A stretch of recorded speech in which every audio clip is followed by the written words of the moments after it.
Hello everyone and welcome back to my opinion, and this will be the second out of the three videos previewing proceedings to reach IPL franchise in the mini auction. And first off, in this video I'll be covering a side that's got to the playoffs twice in the inaugural two seasons, this side being the Lucknow Super Giants. In my view, they've released very well. They've traded Romario Shepherd of the Mumbai Indians for 75 lakh. Considering the surface on offer at the Ekana Stadium, with how he goes in batting and in bowling, this would not be the suitable surface for Mario Shepherd. They've released Daniel Sams as well, which is the correct decision. Jaydev Unatkar in the last few IPL seasons hasn't had great times of things, so he's been released as well. And the other players either haven't got an opportunity or only played one or two games and didn't get a chance to show what they could do, so they've been released. So LSG have got the least amount of money going to the auction, but I don't think they need too much to make a good side. On what their 11 looks like going into this mini auction, Devdutt Padikkal has been traded from the Rajasthan Royals, Avesh Khan going the opposite direction. Whether he'd play would be based on pitch conditions, but he's in fantastic form of late, so for now I've gone with him and Quinton de Kock to open the batting with Nicholas Prone at number 3 and KL Rahul at number 4. I'd said ahead of the 2023 season that I'd like to see him bat in the middle order. That didn't happen, and he said before this season that that's what he'd be doing. And I'm happy to hear that he has said that. So I've got him batting at 4 in this side. Deepak Hooda at 5, a fantastic 180 for Rajasthan in the semi-final of the domestic 50-over competition to take his side into the final. So good to see him getting that score under his belt to be batting at 5. Marcus Stoinis at 6, Krunal Pandya at either 7 or 8 depending on the impact play situation, getting Indian power to him, or an Indian seamer that can bat a bit at 8, and I think I'll give you a clue to who I think they should get. Mohsin Khan 9, Ravi Bishnoi 10, and Naveen Ul-Haq at number 11. So on the players they need, they've got 6 slots, 2 overseas and 13.15 crores. I feel they need Indian bowling. I feel they'll spend close to half of their budgets on the experienced Indian seamer that can bat a bit, and just a base price value or just over that for the other Indian seamer. For the 2 overseas slots, I feel they need a backup for Marcus Stoinis, and for the other slot, you've got a case where there's no point buying an overseas seamer because you've got Naveen Ul-Haq and Mark Wood. No point buying another overseas runner because you've already got Marcus Stoinis and Jason Holder. If there's one player you've not got a backup for, you've got Carl Mays for Quinton de Kock. So you've not got a backup for Nicholas Prone. So in that case, I've got them getting another keeper batsman there. They've got a lot of keeper batsmen there, but I feel there's no point getting any backup for any other slot. Another Indian power hitter, and a couple of Indian power hitters. As you can see, the Indian seamer that I think that spend almost half their budget on is Harshal Patel, being that bowling all-rounder who can hit a few boundaries at the end.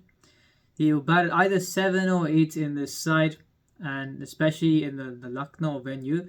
The reason why I think that they should be brave on that is because you've got the top 6 there, where if they're in form, you don't need to prioritize a number 8 or so that could just hit a 6 and compromise on the bowling. You saw in the previous season, Krishnappa Gautam was subbed in just to hit a 6, and they didn't think about what was going to happen in the second innings. He didn't bowl badly, but I feel 2 defensive spinners in Krunal Pandya and Krishnappa Gautam, and relying on Bishnoi to do the offensive work all in his zone, isn't as foolproof an option as playing Bishnoi, Amit Mishra and Krunal Pandya. That would be a much more threatening spin trio on this type of a surface. So if you be brave and trust Harshal Patel's batting ability, then you've got Harshal, Mohsin Khan and Naveen Ul-Haq.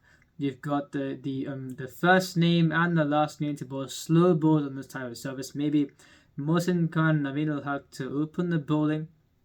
And you've got Bishnoi, Krunal Pandya and Amit Mishra, which is a fantastic attack on the Lucknow surface, where if they get even that 160 kind of score, it will be very difficult to chase that kind of a score down. And as far as the overseas all-rounder goes, I got Jason Holder as a backup for Marcus Stoinis, which I think is fair. an Indian power hitter where I've gone to Shashank Singh since Ayush Badoni is not a power hitter, and by my calculations they may have 45 lakh left if they have to spend a lot of money, so they may not be able to engage in much of a bidding war with others when getting other domestic power hitters. No one will go for Shashank Singh in my view. Maybe one or two teams with 40 lakh may do the trick. And they could sign Sameer Rizvi, has been talked about as well. So those two Indian power hitters. Rasik Salam, I talked about Seaman for 1.5 crore, may do the deal. He may go for much less than that. And Harshal Patel for 6 crores, but with the others go for less, you can use that money to get him as well. And Tom Kohler-Cadmore, a deserving player where they won't be able to get Josh Ingles because of the World Cup hype. Everyone will spend money for him if they don't need him. And that's why no one will go for Tom Kohler-Cadmore, only for 40 lakh. They should get him as a backup for Nicholas Poor, an aggressive keeper batsman, and he can fill that role. And if they feel they need more money to get Harshal Patel, what they should do, and I don't mind them doing this at all, instead of getting Jason Holder, get David Visa for 1 crore. If KKR don't go for him, they may not go for him since they've released him. He, with his bowling, I feel is in much better form than Jason Holder of late, where the latter, especially with how he's been going in the recent T20s that he's bowled, not been used correctly either, but whenever he has been bowled, he's gone for runs. David Visa has been in good batting and bowling form, and at number 6 as a backup for Magasur, I think he'll be a very good option.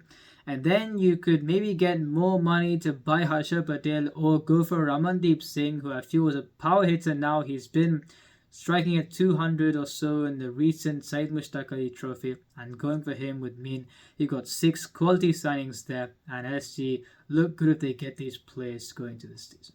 And now in RCB, who have they released? They've released Josh Hazelwood due to circumstances, since he won't be available for the first half of this year's IPL. Kedar Jadhav expected, Harshal Patel maybe because of the price. Wanindu Hasaranga, I don't know why they released him. Michael Bracewell expected, Finn Allen expected. Avinash Singh, there was some talk about him being extremely quick. He's bowled in the tennis ball circuits, for example. They didn't give him a game when they've released him. They've released David Willey, which is the correct decision. And Wayne Parnell. Now, I'm not saying they should have kept him, but if you're releasing Wayne Parnell and keeping Reece Topley to play in Bangalore, I mean, I don't understand that logic at all. You may as well have released both of them so you could get 2 fast bowlers, 1 starter and 1 for backup. But they've released Parnell, kept Topley. I don't get that at all. So overall, their releases haven't been great, especially releasing Wanindu Hasaranga, where that wicket-taking spinner, there aren't many options in terms of domestic players. There are only a couple out there which I think most of the franchises could look to go for one of those 2 players, but there's not a variety. So you have to go for an overseas option after a certain extent, and you had that player in your side and you've released him, so I don't get that. What does their 11 look like going into this mini auction? They've got 2 trades going to this auction. One of them being Cameron Green for an all-cash deal, a hefty price of 17.5 crores. What are my views on this deal? Well, considering the surface at their home venue, this is probably the best chance for him to succeed, especially with the bat. He did well the last season, and he will be looking to do well this season as well. He's got the conditions to do that. However, he didn't do much with the ball for the Mumbai Indians when he'd enjoy bowling at the Wankhede more than he would enjoy bowling at this venue. And he's been out of the Australian starting 11 across formats. So spending 17.5 crores for him when there are other alternatives maybe who wouldn't be out and out bowlers, where Cameron Green hasn't done much with the ball, yes, but there are other power hitters who may not give you those 2 overs consistently. But even then, they would cost a lot less money than Green and would still do a decent job. So it's a huge gamble there. And a very good trade in Mayank Thakur, as Shahbaz Ahmed wasn't doing much of them with bat or ball. Would he be a batting all-rounder? No, he wouldn't, because he wouldn't be batting in the top 7. Secondly, would he be a bowling all-rounder? Well, he doesn't bowl 4 overs. And secondly, he's not a power hitter at number 8. So because of that, getting in Mayank Thakur, who bowled well for SRH the previous season and could be classed as a 4-over bowler, I think it's quite a good trade there. They've got that top 7 with Rajat Patidar coming back into the scheme of things, and Mahipal on road to fill that role at number 6 for now. Dinesh Karthik at number 7. So their batting looks decent there.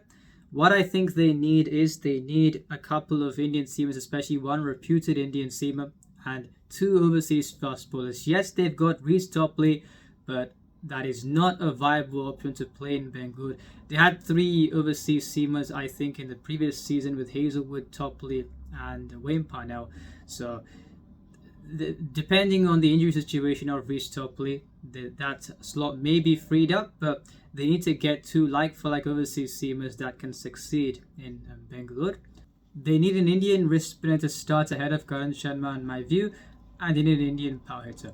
So as for the players I've gone for, Mitchell Starc for 12 crores, this may not be enough as since I said in my previous video, the Gujarat Titans have got the biggest purse out of all the teams and they can afford to spend that bit more on Mitchell Starc. So this may be difficult, but what they could do to make sure they can direct more funds towards him is you've got Matt Henry there for 1 crore or an equivalent. They may be unsold. There are a lot of good overseas fast bowlers that are unsold. I don't wish this on him, but Reece Topley has been injured frequently throughout his career, and in the last while he returned to play the World Cup and got injured then as well, and is now back playing for England. So depending on his injury situation going into the IPL, they may get at least 1.5 crores or so freed up to get a better suited overseas fast bowler to bowl at their home venue. So they could even direct the Matt Henry funds towards Mitchell Starc, but it may be difficult. They should get Murugan Ashwin as an Indian wrist spinner, and I feel him and Mayank Thakur would be the spinners in the side with Mohammad Siraj and Mitchell Starc or someone else to open the bowling. And if they do get Mitchell Starc or an equivalent, well, someone that can bowl at the start and at the death, then that is what this side needs. And Harshal Patel for maybe 6.5, slightly more than that, because experienced Indian seamers are what you need to bowl at this venue. If he bowls a slow balls, would he be someone who would enjoy bowling at this venue? No, he wouldn't. But I feel you've got to bank on his experience, because if you get someone else, if you rely on Rafiq Salam as a good bowler and some other Indian domestic seamer who's unproven, then you'd be losing Wanindu Hasaranga and Harshal Patel. And if you don't get Mitchell Starc either, then your bowling looks quite weakened. So they have to get Harshal Patel. If they do, then you've got some bankable two Indian seam options to start in Mohammad Siraj and Harshal. Finally, if they don't manage to get Mitchell Starc, they could get Matt Henry, which I think would be fairly someone that wouldn't be sought after as much by franchise, even though it's a quality bowler. And Lockie Ferguson as a backup, considering he also may not be sought after by franchises as much looking at his current form, but he's still a pedigree bowler. And you've got a like-for-like replacement there. Well, Matt Henry is slightly better with a new ball, but you still got a decent like-for-like option there. Harshal Patel could be secured with a couple of more crores to spend without being able to get Mitchell Starc. And when they're competing with CSK and LSG, this may be enough to get him. And Ramandeep Singh for 1.5 crores, I feel he would do very well in Bangalore, being that power-hitting Indian domestic player. While you've seen in the Syed Mushtaq Ali, he's struck at over 200 across a season.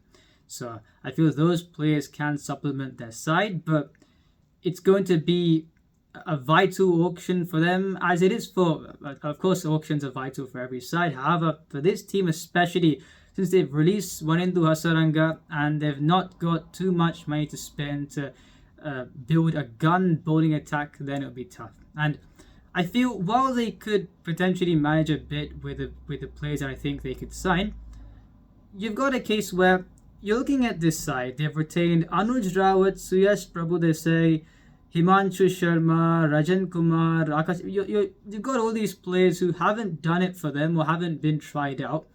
And yet they've retained all 5 of them, which I don't get. That's 5 players that you out of the 25. That means you could potentially have 11 slots to fill with 23 or just above 23 crores depth. Instead, you've only got 6 slots. Where do those 6 slots address all that you need? No, they don't. But you've retained 5 players there who they either haven't done it for you, don't fit that particular role, you haven't given them a chance, and you've retained all 5 on a surface which is tough to go on even if you have international experience. So I don't know what they do if they go outside of the blueprint that I suggested, but let's see how they go. And now in the Punjab Kings, some more confusion. Out of the players they've released, I'm okay with most of the releases apart from one. And the one player they've released for 9 crores in Shah Rukh Khan, it's a blunderous release where teams are looking for that branded Indian power hitter where you've got some very good players around, like I mentioned, but Shah Rukh Khan has been in the limelight before. And releasing him when he's on 9 crores, which will be a steal in this auction, I don't get why they've done that at all. They could go back for him considering they've got 29.1, but if they're thinking we'll get him for a cheaper price, then they are wrong. Apart from that, the others either didn't get an opportunity or didn't do much for them, so correctly they were released, but Shah Rukh Khan being released is a blunder. On what their 11 looks like going to this mini auction, I've gone to Shikhar Dhawan and Prabhsimran Singh to open the batting as it was in last season. Johnny Bairstow at 3, he's not been in much form, but there's no one else. Sikandar Raza at 4. Now, yes, they've paid 11.5 crores or so for Liam Livingstone, but he hasn't been in any sort of form whatsoever. And performance should be rewarded rather than who you are playing for. Sikandar Raza, just because he plays for Zimbabwe and he's carrying them, just because he plays for Zimbabwe, he would be viewed as a backup to someone who plays for England but hasn't done anything. Performance should be rewarded, so I am playing Sikandar Raza at number 4. Jitesh Sharma at 5, an Indian power hitter at 6. They had Shah Rukh Khan for a steal price at 9 crores. They've released him for some reason.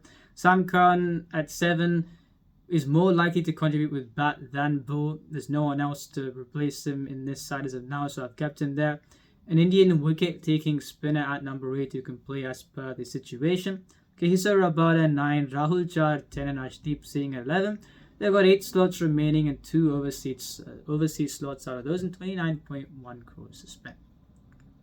What do they need? They need a backup for Johnny Bairstow. Like I said, not in much form. You need a backup, and there are some cheap alternatives available who I think would start ahead of him based on performance.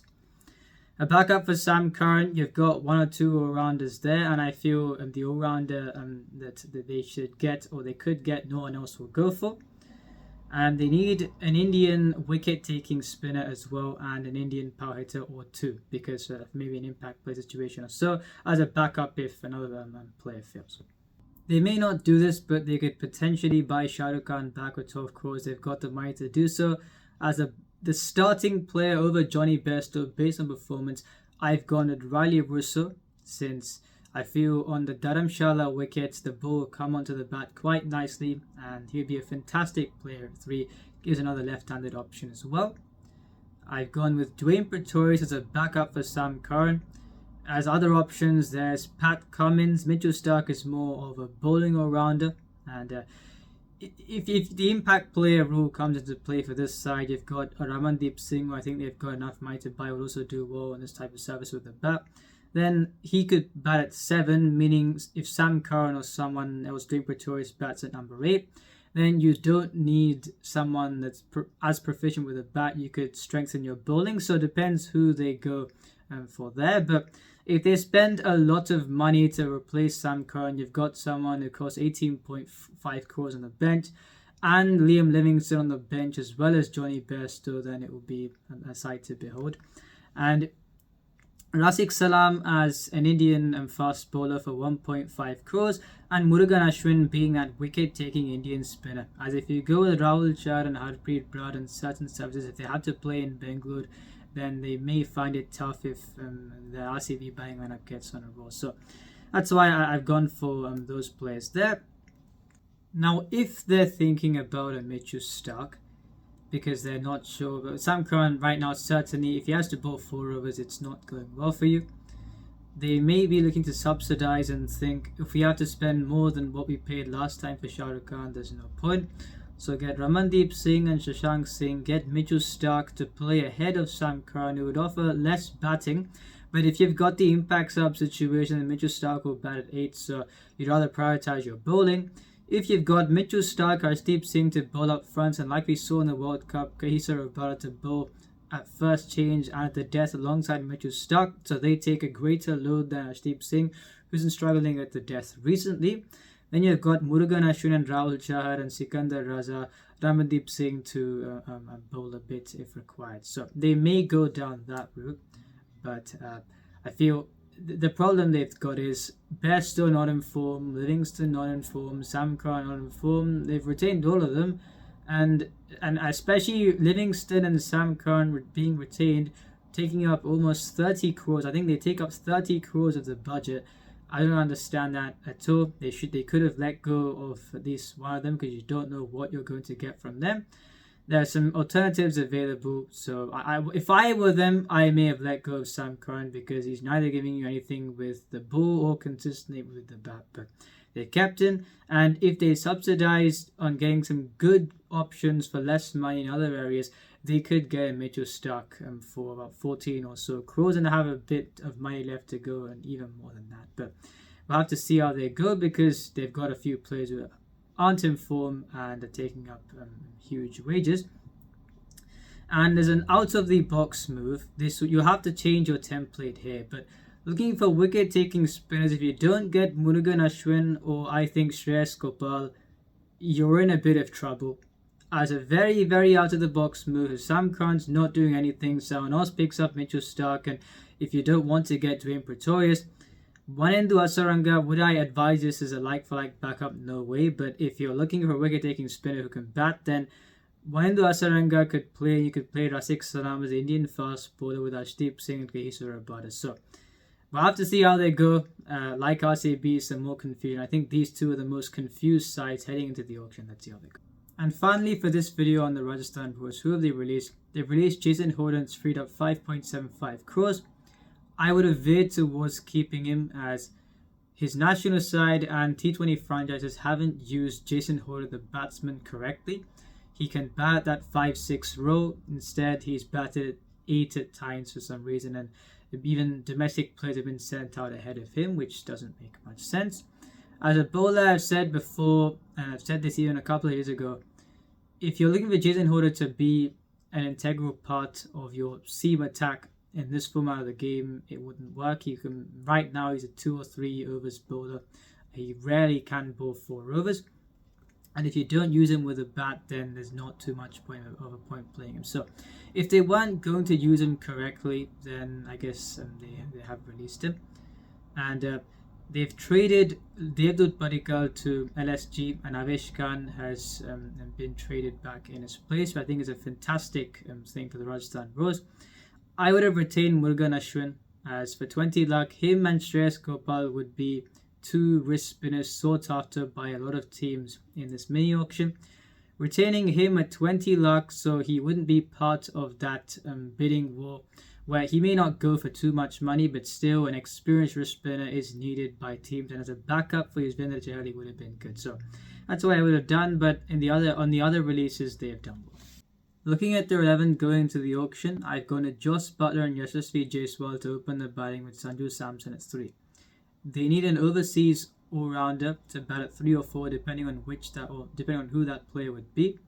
Shimron Hetmeyer at 5, Riyan Parag at 6, Ravichandran Ashwin at number 7, Avesh Khan 8, Trent Bolt 9, Yuzvendra Chahal 10, and Prasidh Krishna will be back for this season at number 11. They need an overseas all-rounder at 3 or 4. They need backups for Riyan Parag and Dhruv Jurel, Indian power hitters. They need a backup for Trent Bolt, a like-for-like for Trent Bolt, and they need potentially a backup for Ravichandran Ashwin, an Indian finger spinner who can bat a bit. They had that backup for Chahal, an Indian wrist spinner, in Murugan Ashwin, but they've released him. So those are the players they'd be looking to get. And they have 14.5 crores, the second lowest budget out of the franchises to get that player. And I've got, since they have 3 overseas slots left, 8 slots in total, I've got another overseas addition along with the all-rounder and the backup for Trent Bolt. In my original edit, I'd gone with Jason Horder again at a slightly lower price, but they probably won't go for him. And because of that, I've gone with a backup for Shimron Hetmeyer as the additional overseas player. And I've gone with his West Indies teammate, Shafane Rutherford. He's been in fantastic form of late in the Super 50. He's been bowling him, he's been opening the bowling, so he could provide a few overs if needed. So that's why he would be a backup for Shimron Hetmeyer. I've gone with Rachin Ravindra to be that overseas all-rounder. Is he a power player? No, he isn't, but I don't think they've got the funds to get Darryl Mitchell, and there's no one else really in that overseas all-rounder role that can be that power player at number 3. You don't need another power player because you've got Josh Butler, Yashasvi Jaiswal, Sanju Samson, who all have one game. Rachin Ravindra would not bat slowly by any means, and I feel he'll revel in that number 3 role, can bowl a couple of overs of spin as well if required. So that's why I've gone with him at number 3. 6 crores should be enough, because if anyone spends more than that based on the team dynamics for the teams going into this auction, then you're wasting a bit of your money there. So that's why I feel they can get in for 6 crores. And then Murugan Ashwin or someone, Shreyas Gopal, as a backup for Yuzvendra Chahal. I don't know why they raised Murugan Ashwin in the first place. And I've gone with Ramandeep Singh for 1.5 crores and Samir Rizvi. You can get an equivalence, but Ramandeep Singh has been fantastic in the Syed Mushtaq Ali this time, and Samir Rizvi has been talked about a lot. So they can get both those two as backups for Riyan Parag and Dhruv Jurel. And I've gone with Dilshan Madhushankar as a backup for Trent Bolt, a like-for-like swing bowler, left-arm swing bowler. And on the backup for R. Ashwin, I don't know who they could get. I've got 6 slots there with 3 overseas slots filled. They could get 2 other slots depending on what they want to get. But apart from that, this side does look quite good. And if they apply themselves strategically, and if they have a good auction this time, they'll certainly qualify for the playoffs. So that's it for this video, and the final 3 will be out in the next video. If you enjoyed this video, please like and subscribe, share with your friends. Remember, this is my opinion. What's yours?